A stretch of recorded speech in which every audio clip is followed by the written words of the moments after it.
Subject Secretarial Practice, Chapter number 6, Directors and Key Managerial Personnel of a Company. Key managerial personnel मतलब कि company को चलाने वाली personalities कौन कौन सी होती हैं। तो ये आपने पढ़ा था कि डायरेक्टर्स होते हैं, मैनेजिंग डायरेक्टर्स होते हैं, चीफ डायरेक्टर्स होते हैं, ओके, शेयर होल्डर्स होते हैं, ये सब लोग होते हैं। आज हम पढ़ेंगे कि what is the meaning of director, okay. So as per the section 2 subsection 34 of the act, directors means a director appointed to the board of the company.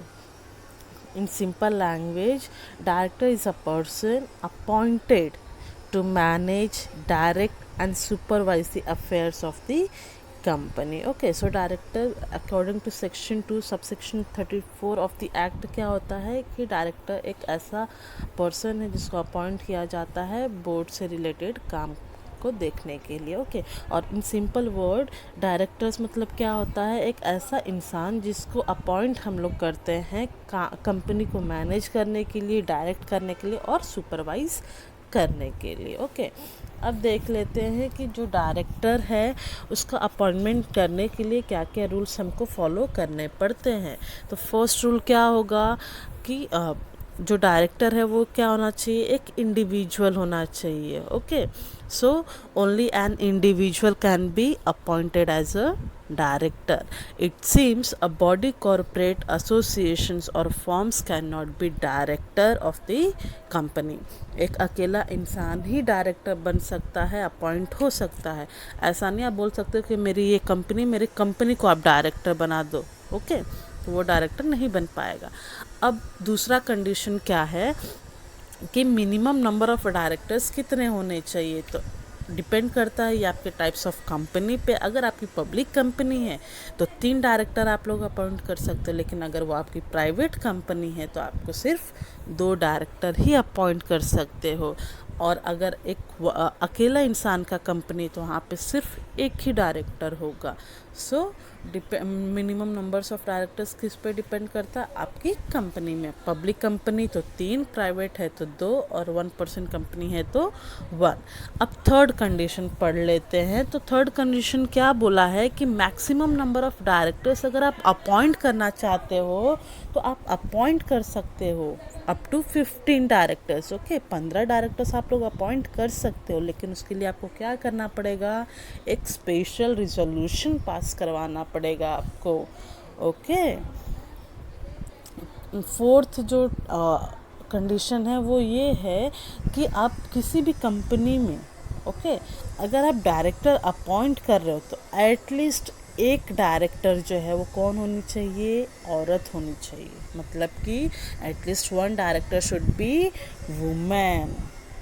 तो एक लेडीज़ डायरेक्टर अपॉइंट होनी चाहिए। अगर पब्लिक कंपनी में 3 है तो वहाँ पे एक लेडीज़ होगी, बाकी के 2 जो है जेंट्स होंगे। अगर प्राइवेट में 2 मिनिमम नंबर बोला है तो एक मेन होगा तो एक वुमेन होगी, ओके। और 1 पर्सन में डिपेंड करता है क्योंकि वहाँ पे एक ही डायरेक्टर है, तो वो आपके ऊपर है, आप वुमेन को डायरेक्टर बनाना चाहते हो या मेन को डायरेक्टर बनाना चाहते हो या कैसे बनना चाहते हो, ओके। नेक्स्ट कंडीशन क्या है, तो there must be at least 1 director who stay in India for at least 182 days during the financial year. एक ऐसा डायरेक्टर आपको अपॉइंट करना है जो कम से कम 182 दिन इंडिया में ही रहा हो फिनेंशियल ईयर के दौरान, ओके।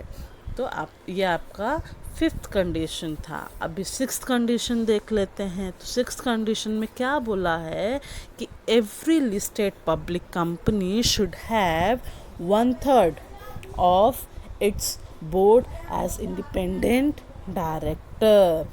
तो हर एक लिस्टेड कंपनी में, मतलब कि पब्लिक कंपनी में 1/3 ऑफ बोर्ड ऑफ डायरेक्टर क्या होने चाहिए, इंडिपेंडेंट डायरेक्टर होने चाहिए। और लास्ट रूल जो है, कंडीशन है बोर्ड ऑफ डायरेक्टर को अपॉइंट करने के लिए, वो ये है कि a person is allowed to hold directorship of maximum 20 companies at the same time. The act also states the maximum number of public companies in which a person can be a director is only 10 companies.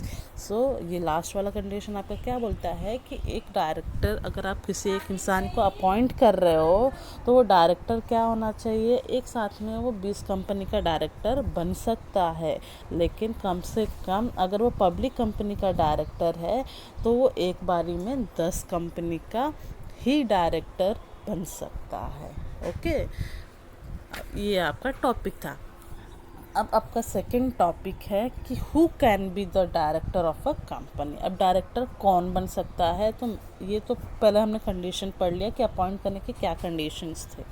Okay, अब director कौन बन सकता है ये देख लेते हैं।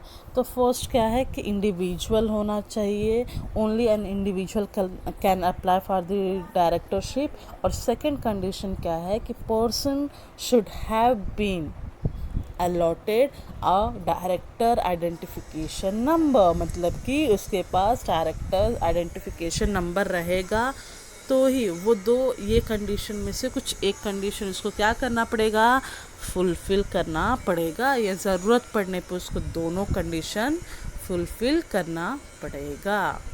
Okay, ना नेक्स्ट देख लेते हैं what is dean. Okay, what is dean, क्योंकि पहले वाला आपने बोला ना क्वेश्चन में हमको कि डायरेक्टर कौन बन सकता है, तो सेकंड कंडीशन में ही था कि ऐसा इंसान बन सकता है जिसके पास डायरेक्टर्स आइडेंटिफिकेशन नंबर रहेगा। तो अभी वही हम पढ़ लेते हैं कि डायरेक्टर्स आइडेंटिफिकेशन नंबर होता क्या है। तो पहले तो फुल फॉर्म डीन का क्या है, डायरेक्टर्स आइडेंटिफिकेशन नंबर। अब डायरेक्टर्स आइडेंटिफिकेशन नंबर क्या होता है, एक यूनिक आइडेंटिफिकेशन नंबर दिया जाता है हर एक कंपनी के एग्जिस्टेड डायरेक्टर को। ओके, और ये डायरेक्टर आइडेंटिफिकेशन नंबर जो है ये कंपलसरी है, क्योंकि उनका रजिस्ट्रेशन होता है डायरेक्टर्स का। ओके, और हर एक डायरेक्टर आइडेंटिफिकेशन नंबर जो है हर एक डायरेक्टर के लिए अलग अलग होता है।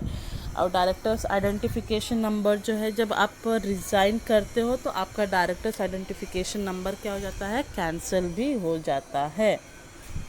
डायरेक्टर्स आइडेंटिफिकेशन नंबर ऑब्टेन करने के लिए आपका ऑनलाइन प्रोसेस है। ओके, जहाँ पे आपको फोटोग्राफ, प्रूफ ऑफ रेसिडेंस, ये सब सबमिट करके आपको डायरेक्टर्स आइडेंटिफिकेशन नंबर अलॉट होता है। अब जब आपने फॉर्म फिल कर दिया तो आपको लास्ट स्टेज जो बचता है वो है डायरेक्टर्स आइडेंटिफिकेशन नंबर आपको ई फाइलिंग करके कंपनी के पास आता है, कंपनी के डॉक्यूमेंट में आपको सबमिट करना पड़ता है। और लास्ट जो है डायरेक्टर्स आइडेंटिफिकेशन नंबर जो है, वहाँ पे डायरेक्टर का नाम और डायरेक्टर्स को आइडेंटिफिकेशन नंबर दिया रहता है। तो यही है आपका डायरेक्टर्स आइडेंटिफिकेशन नंबर।